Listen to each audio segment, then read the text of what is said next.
соли 2022 аз ҷониби навраси тоҷик Эмомҳусайн Умарови 11-сола рекорди ҷаҳонӣ дар варзиши бозуфишорӣ ки натиҷааш 5200 маротиба ба қайд гирифта шуд. бо гузашти 2 сол ин рекорд аз ҷониби навраси дигари кишвар Ҳайдаралӣ Самиеви 15-сола иваз гардид. Самиев бо иҷрои 6951 маротиба бозуфишорӣ рекорди нави ҷаҳониро ба номи худ сабт кард. Абдухалили Абдусамад дар ин бора матлаби бештар дорад. аҳли деҳаи дучанораи ҷамоати алмосии шаҳри Ҳисор инҷо ҷамъ омаданд ки ҳамдеҳаи худро бо дастоварди бузургаш дар баробари пешвозгирии тантанавор табрик бигӯянд.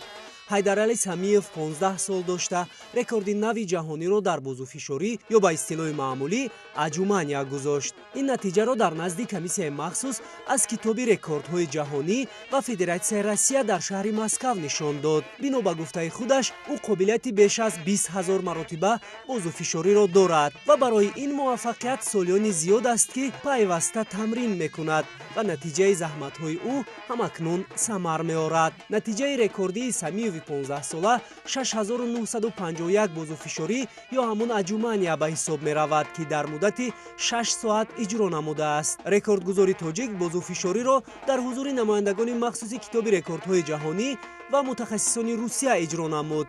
ҳар як ҳаракати ӯро аз назар гузаронидаанд. медал ва сертификат гувоҳи он аст ки Ҳайдаралӣ рекордгузори ҷаҳон дар ин ришта маҳсуб мешавад. ба гуфтаи мураббиён ва шоҳидон, ин навраси тоҷик қобилияти иҷрои 26 000 бозуфишориро доштааст, аммо бинобар наврас будан табибон то 7000 маротибаро иҷоза медиҳанд ва барои рекорд гузоштан низ рақами зикршуда кифоя аст.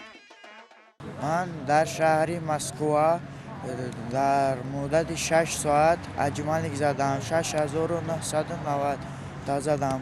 Ман мехостам 26 000 аҷмалик занам, вале азбаски синни солам майда ки буд, гуфтанд ки бар ту ҳамин қадр бас аст. Оянда мехоҳам ки 26 000 аҷмалиро бизанам.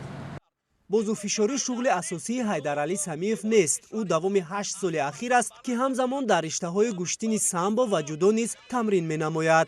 дастгирии аҳли хонавода ба ин навраси тоҷик аз овони 4-солагӣ боис гашт то шумораи бозуфишориро ҳар рӯз бештар намояд. бино ба гуфтаи ин рекордгузор дар синни 4-солагӣ аввалин бор 45 маротиба бозуфишорӣ намудааст. аллакай дар 7-солагӣ тавонист марзи 1000-ро гузарад. ин истеъдоди ӯро падараш пай бурд ва Ҳайдаралиро ба толори варзишӣ дод то тавоноиҳояш сайқал ёбанд.